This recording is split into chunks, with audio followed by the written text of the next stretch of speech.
Hello, my fellow classmates. My name is Shadane White, and I'm doing my presentation on Little Red Riding Hood by David Kaplan. First, I want to start off by saying that I really enjoyed this short film. It can be found on YouTube. Just search Little Red Riding Hood,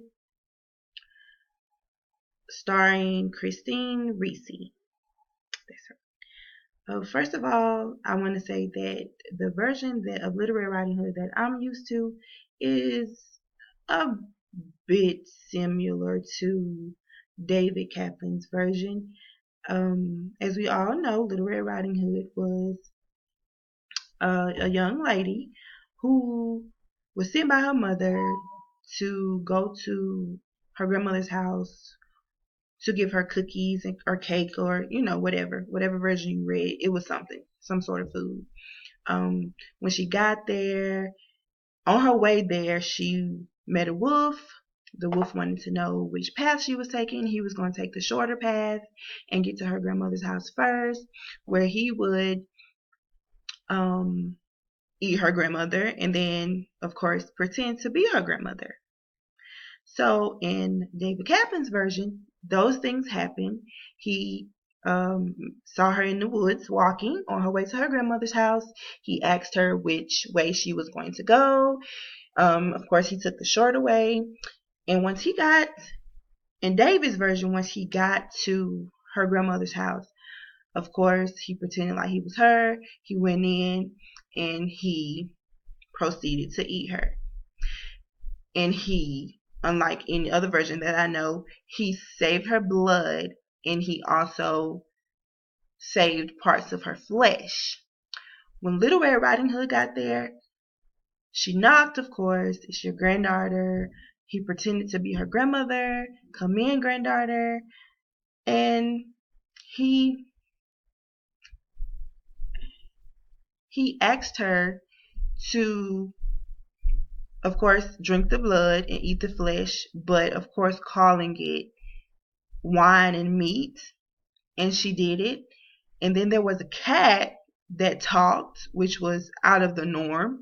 I don't remember a cat talking in the version that I know of, so that was kind of unusual. But to continue, he asked her to undress, and if you go back and you watch it, you can tell that while she was undressing, it was kind of sensual, like she was trying to be a bit sexy for the wolf.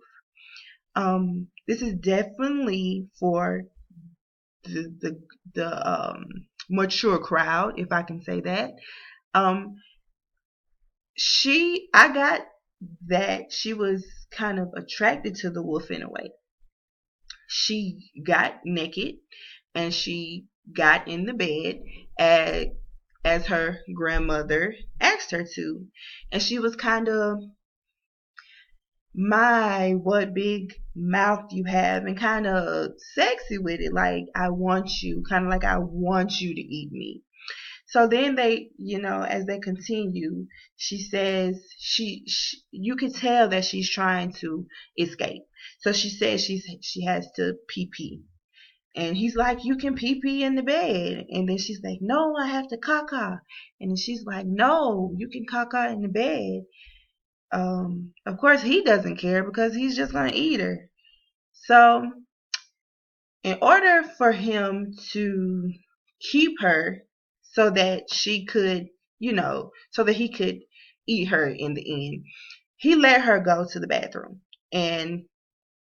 But he kept a string on her while she went outside.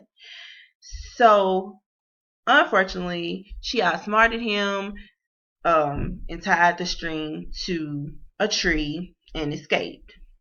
So once he got out the door, he was sad that he lost her. But she was like hidden in the bushes somewhere, watching him and watching how sad he was. So it was like she's just watching him and eating a piece of fruit. It was kind of weird. But then at the end, it was kind of like they met again. And it was kind of like on some I love you type stuff, not like I want to eat you, like in the fairy tale that we're used to. Because what I'm used to is him pretending to be the grandmother after eating her and then tricking Little Red Riding Hood to believing he is the grandmother and then eating Little Red Riding Hood, and that's the end. So I'm going to read what um, Charles Perrault said about what his moral of Little Red Riding Hood was. And he basically says, from this story, one learns that children, especially young girls, pretty, well-bred, and gentile, are wrong to listen to just anyone. And it's not at all strange. If a wolf ends up eating them, I say a wolf, but not all wolves are exactly the same. Some are perfectly charming, not loud, brutal, or angry, but tame, pleasant, and gentle, following young ladies right into their homes, into their chambers. But watch out if you haven't learned that tame wolves are the most dangerous of all. Now, we all know he's talking about men. He's just using wolves. But okay, I get it. His version was the version that I was used to. That's the version that I'm used to. So,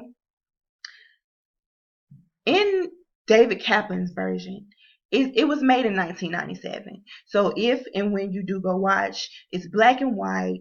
There's a narrator. The characters are not speaking, but the music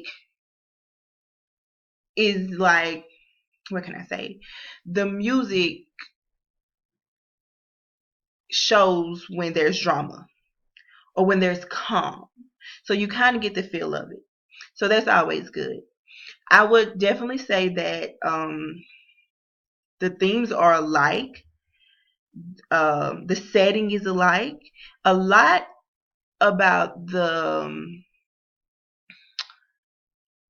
version of Little Red Riding Hood that I know and the David Kaplan's version are alike. I mean, the content is alike. It's just the only difference that I noticed. It was kind of like it was an attraction between Little Red Riding Hood and a wolf. Even though we know that he wanted to eat her, I just kind of felt like she wanted to love him. Despite the fact that he ate her grandmother, despite the fact that his mission was to eat her, I felt like she wanted to love the werewolf. And that's my take on that adaptation by David Kaplan, starring Christine Reese. I hope you all go and watch it because I enjoyed it. It's 12 minutes long. It's not going to take that long. If you have any questions for me, please, please, please feel free to leave them in the comment box or in a thread under my video. I'll answer any questions. Okay. Thank you guys so much for listening. Bye.